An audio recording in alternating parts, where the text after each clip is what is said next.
حضرت عمران بن حسین رضی اللہ عنہ سے روایت ہے، انہوں نے فرمایا نافع بن ازرق اور اس کے ساتھی آئے، انہوں نے کہا عمران آپ ہلاک ہو گئے؟ انہوں نے فرمایا میں ہلاک نہیں ہوا۔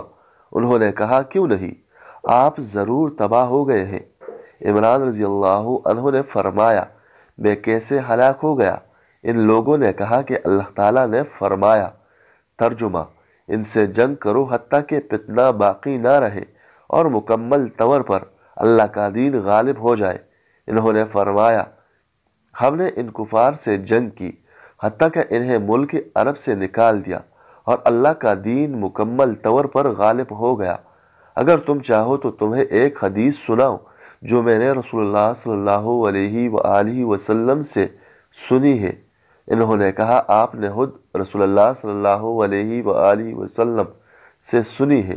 فرمایا ہاں، میں رسول اللہ صلی اللہ علیہ وآلہ وسلم کے پاس موجود تھا جب آپ نے یہ فرمایا۔ رسول اللہ صلی اللہ علیہ وآلہ وسلم نے مشرکین سے جنگ کرنے کے لیے مسلمانوں کا ایک لشکر روانہ فرمایا۔ جب ان مسلمانوں کا ان مشرکوں سے سامنا ہوا تو ان سے شدید جنگ ہوئی، آخر وہ لوگ مسلمانوں سے مغلوب ہو گئے۔ میرے رشتہ داروں میں سے ایک آدمی نے ایک مشرک پر نیزے سے حملہ کیا۔ جب وہ اس کے سر پر پہنچ گیا تو دشمن پہنچ کے اس شخص نے کہا میں گواہی دیتا ہوں کہ اللہ کے سوا کوئی معبود نہیں، میں مسلمان ہوں۔ اس صحابی نے اس کے کلمہ شہادت پر یقین نہ کرتے ہوئے اسے نیزہ مار کر قتل کر دیا۔ پھر وہ رسول اللہ صلی اللہ علیہ وآلہ وسلم کی خدمت میں حاضر ہوا اور کہا اللہ کے رسول میں تباہ ہو گیا۔ آپ نے ایک بار یا دو بار فرمایا تو نے کیا کیا ہے؟ اس نے جو کیا تھا بتا دیا۔ رسول اللہ صلی اللہ علیہ وآلہ وسلم نے اس سے فرمایا تو نے اس کا پیٹ کیوں نہ چیر لیا کہ تجھے معلوم ہو جاتا کہ اس کے دل میں کیا ہے؟ آپ نے فرمایا پھر تو نے نہ تو اس کی زبان کے الفاظ کو قبول کیا نہ تو اس کے دل کی کیفیت سے واقف ہے۔ راوی بیان کرتے ہیں رسول اللہ صلی اللہ علیہ وآلہ وسلم خاموش ہو گئے، اس کا عذر قبول نہیں فرمایا۔ کچھ عرصہ بعد وہ فوت ہو گیا، ہم نے اسے دفن کیا۔ صبح ہوئی تو وہ زمین کی سطح پر تھا۔ لوگوں نے کہا شاید کسی دشمن نے اسے قبر سے کود نکالا ہے۔ پھر ہم نے اسے دفن کیا اور اپنے لڑکوں کو حکم دیا کہ اس کا پہرا دے۔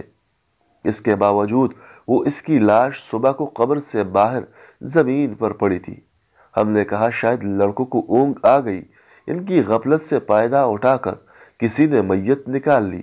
ہم نے اسے پھر دفن کیا اور خود پہرا دیا۔ اس کے باوجود صبح کو اس کی لاش قبر سے باہر زمین پر تھی، چنانچہ ہم نے اسے کسی گاٹی میں پھینک دیا اور دفن نہ کیا۔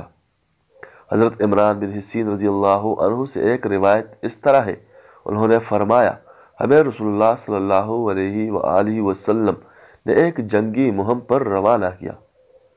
ایک مسلمان نے ایک مشرک پر حملہ کیا اور آخر تک واقعہ بیان فرمایا۔ اس کے آخر میں یہ اضافہ ہے اسے زمین نے باہر نکال دیا۔ نبی صلی اللہ علیہ وآلہ وسلم کو خبر دی گئی تو آپ نے فرمایا زمین اس کو بھی قبول کر لیتی ہے جو اس سے زیادہ برا ہوتا ہے، لیکن اللہ نے تمہیں یہ دکھانا چاہا کہ لا الہ الا اللہ کا احترام کتنا عظیم اور اہمیت کا حامل ہے۔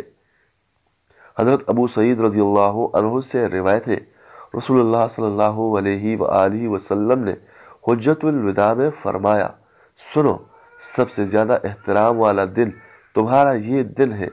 سنو، سب سے زیادہ تمہارا احترام والا مہینہ تمہارا یہ مہینہ ہے۔ سنو، سب سے زیادہ احترام والا شہر تمہارا یہ شہر ہے۔ سنو، تمہارے خون اور تمہارے مال تمہارے لیے ایک دوسرے کے لیے اسی طرح قابل احترام ہے جس طرح تمہارے اس شہر میں اس مہینے میں یہ دن۔ سنو، کیا میں نے اللہ کے حکم کا کماخہ پہنچا دیا ہے؟ حاضرین نے کہا جی ہاں۔ آپ نے فرمایا یا اللہ گواہ ہے۔